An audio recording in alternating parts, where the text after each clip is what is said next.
वो भी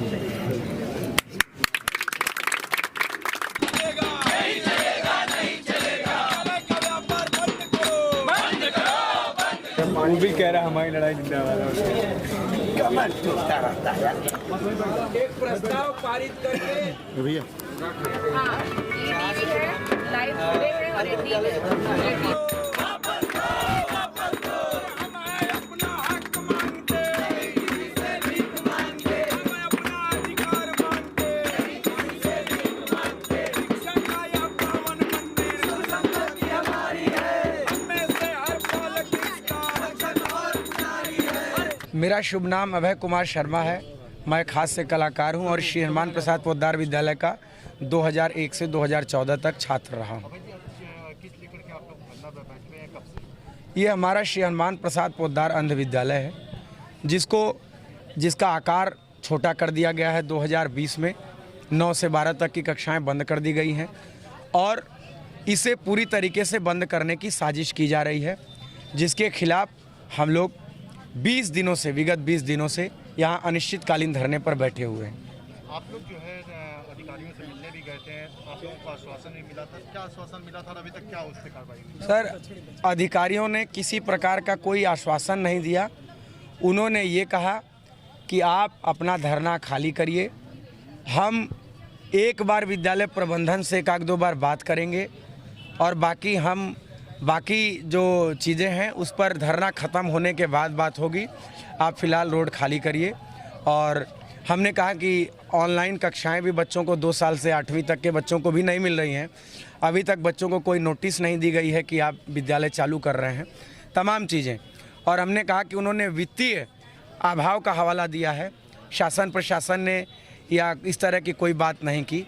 हम एलुमनाई स्टूडेंट अपने तरफ से जो रोज़गार कर रहे हैं, जो कलाकार हैं, हम इनके लिए चंदा करेंगे, इनको वो सहयोग देंगे, लेकिन किसी प्रकार की कोई बात नहीं बनी। प्रशासन ने हम पर नेतागिरी का आरोप लगाया। हमने भी उनको लापरवाही की बात कही कि आपके लापरवाही, आपके मौन और मुख दर्शक बनने से हमारी समस्या इतनी जटिल हुई है। सर देखिए, हम लोग अनिश्चितकालीन धरने पर हैं और शासन प्रशासन कोई सकारात्मक काम नहीं करता, तो हम यहाँ के लोकल पब्लिक की कुछ समस्याएं भी जायज़ हैं, इनका भी पेट भरना चाहिए। तो इनके साथ एक सामंजस्य और समन्वय स्थापित करके हम यहाँ पर अनिश्चितकालीन धरने पर बैठे रहेंगे। यहाँ ये धरना अंध विद्यालय हनुमान प्रसाद पोद्दार अंध विद्यालय के दृष्टिबाधित बच्चों का धरना यहाँ लगभग 1 महीने से चल रहा है। ये बच्चे लगातार यहाँ अनिश्चितकालीन धरने पर बैठे हैं और इन बच्चों की यहाँ से 10 कदम की दूरी पर हमारे प्रधानमंत्री जी का पीएमओ ऑफिस है, संसदीय ऑफिस है और यहाँ के शासन प्रशासन के लोगों के कान में जूं तक नहीं रेंग रही है। ये दृष्टिबाधित बच्चे हैं, ये सड़क पर बैठे हैं, ये कहाँ नहाएंगे, कैसे खाएंगे, क्या करेंगे, इनकी कोई सुध नहीं है। एकदम बगल में ये आप देख रहे हैं पोद्दार स्कूल, इसमें ताला बंद है और माँ दुर्गा के प्रांगण में ये नीचे सड़क पर बैठे हुए हैं और इतनी संवेदनहीन सरकार है और संवेदनहीन प्रशासन है कि अब मीडिया को भी पूरी तरह से, आप सब यहाँ आए, आपका बहुत बहुत धन्यवाद। इससे पहले महीने भर पहले से ये बैठे हैं और कहीं इनकी न्यूज़ यहाँ के आसपास की जनता में भी नहीं था, क्योंकि मीडिया इनको कहीं नहीं निकाल रही थी और दबे शब्दों में ये कह भी रहे थे कि हम लोगों को रोका जा रहा है।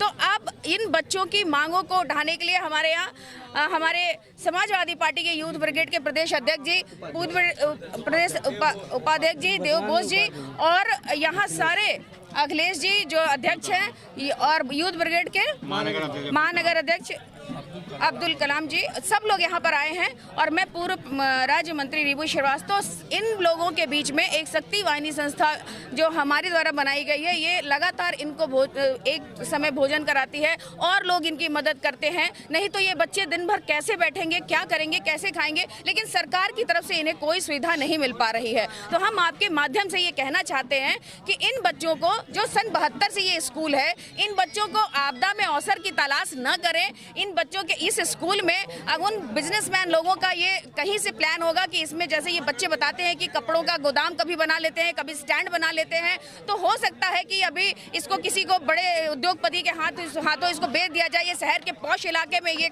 स्कूल है और इसमें बहुत अच्छी खासी जमीन का हिस्सा इसके अंदर है, तो हो सकता है इनको इन बच्चों की उपयोगिता उनको ना नजर आती हो, पढ़ाई की उपयोगिता ना नजर आती हो। इस सरकार को, ये सरकार तो केवल पूंजीपतियों की है और जैसा कहा जाता है हम दो हमारे दो वाली सरकार चल रही है। हो सकता है इन बच्चों की पढ़ाई की उपयोगिता इनको न नजर आती हो। इन बच्चों में एक से एक ऐसे बच्चे हैं जो देश का नाम रोशन कर सकते हैं। अभय जो इनकी टीम इनकी लीड कर रहा है, इन बच्चों को बैठाया है, वो बच्चा मिमिक्री करता है। प्रधानमंत्री जी जब बनारस आए तो इस बच्चे को बुला करके इसकी मिमिक्री सुने, इसके सर पे हाथ रख के आशीर्वाद दिए और आज ये बच्चा किस आशीर्वाद से अनुग्रहित हो रहा है यहाँ बैठ करके, क्या झेल रहा है। और सारे बच्चे, कोई पोएट है, कोई कहानीकार है, कोई नाटक करता है, इन बच्चों का एक उज्जवल भविष्य है। हम इन बच्चों को दिव्यांग कह के केवल इनका सब कुछ इनको नहीं वापस कर रहे हैं। आज ये सड़क पे बैठे हैं, हम दिव्यांग कह के इनको कौन सा सम्मान दे रहे हैं। इस देश में जितनी संवेदनहीनता आज बनारस में प्रधानमंत्री जी के क्षेत्र में हो रही है,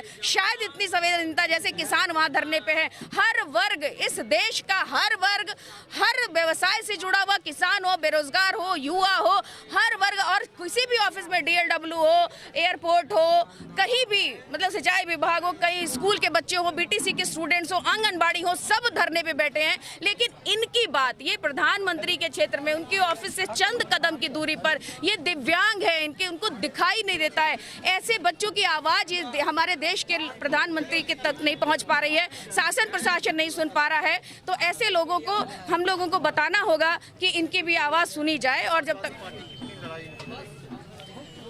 हम अंतिम समय तक इनकी लड़ाई लड़ेंगे, जब तक इनको इनका न्याय नहीं मिल जाता है।